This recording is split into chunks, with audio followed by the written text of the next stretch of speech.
In today's video, I'm going to teach you how to use filters in Yahoo Mail. Getting comfortable with filters is a quick way to cut through clutter and find what matters, whether that's unread messages, starred items you've marked as important, or emails that include attachments. Start by opening your web browser and heading to yahoo.com.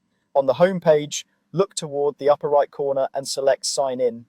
Enter your account credentials carefully and complete any verification prompts if they appear. Once you're signed in, look again to the upper right area and choose the mail icon to jump into your mailbox. Inside Yahoo Mail, make sure you're viewing your inbox. You'll see it in the navigation on the left. Click Inbox to display your messages in the main pane. At the top right of the message list, find the control labeled Sort. This menu not only changes how emails are ordered, it also exposes filtering options so you can narrow what you're seeing to a specific subset. Click Sort and you'll see the filter choices. The first useful one is Unread. Select Unread to show only the emails you haven't opened yet. This is perfect when you just want to clear new messages without distractions from older threads. As you process messages, you'll notice the list is limited to unread items, helping you stay focused and efficient. Another helpful option is Starred.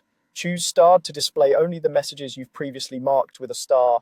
This view is great for returning to items you've identified as important or that need follow-up. Because the filter relies on stars you've already applied, it quickly surfaces your priority messages in one clean, easy-to-scan list. Finally, there's the Attachments filter. Pick this to see emails that contain files or images. It's especially handy when you're hunting for a document, a receipt, or a photo someone sent. By narrowing the list to messages with attachments, you can find downloadable files faster without opening each conversation, which saves time when you know you're looking for a file.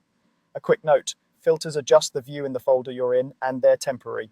Your messages stay exactly where they are. The filter simply hides what doesn't match so you can concentrate on what you need right now. If the layout looks a little different on your screen, it helps to look for the Sort label or a similar control near the top right of the message list, as that's where these options typically live. That's all there is to it. Sign in, open mail, go to your inbox, and use Sort to filter by unread, starred, or attachments. With these options, you'll navigate Yahoo Mail more efficiently and keep your attention on exactly the emails you want to see.